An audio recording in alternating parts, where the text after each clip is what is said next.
আসসালামু আলাইকুম। স্বাগতম আপনাদের আমাদের চ্যানেলে।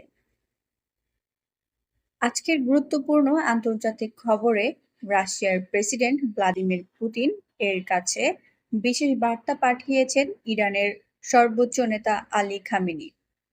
আর এই বার্তা পৌঁছে দিয়েছেন ইরানের পররাষ্ট্রমন্ত্রী আব্বাস আরাকচি। সম্প্রতি মস্কোতে পুতিনের সঙ্গে গুরুত্বপূর্ণ বৈঠক করেন আরাকচি। এই বৈঠকে খামেনির একটি বিশেষ বার্তা সরাসরি পুতিনের হাতে তুলে দেওয়া হয়। যদিও বার্তার পুরো বিস্তারিত প্রকাশ করা হয়নি, তবে ধারণা করা হচ্ছে এতে মধ্যপ্রাচ্যের বর্তমান পরিস্থিতি, যুক্তরাষ্ট্র ও ইসরায়েলকে ঘিরে উত্তেজনা এবং রাশিয়া ইরান সম্পর্ক আরো জোরদার করার বিষয় উঠে এসেছে। বিশ্লেষকরা বলছেন এই বার্তা অত্যন্ত গুরুত্বপূর্ণ, কারণ বর্তমান সময়ে ইরান ও যুক্তরাষ্ট্রের মধ্যে সম্পর্ক বেশ টানাপোড়েনের মধ্যে রয়েছে।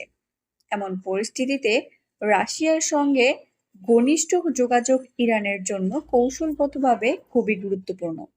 অনেকে মনে করছেন রাশিয়া ভবিষ্যতে মধ্যপ্রাচ্যের সংকট সমাধানে মধ্যস্থতাকারী হিসেবেও ভূমিকা রাখতে পারে। এই বৈঠক বিশ্ব রাজনীতিতে নতুন সমীকরণ তৈরি করতে পারে। বিশেষ করে রাশিয়া ও ইরান যদি আরো ঘনিষ্ঠ হয়, তাহলে আন্তর্জাতিক শক্তির ভারসাম্যে পরিবর্তন আসতে পারে।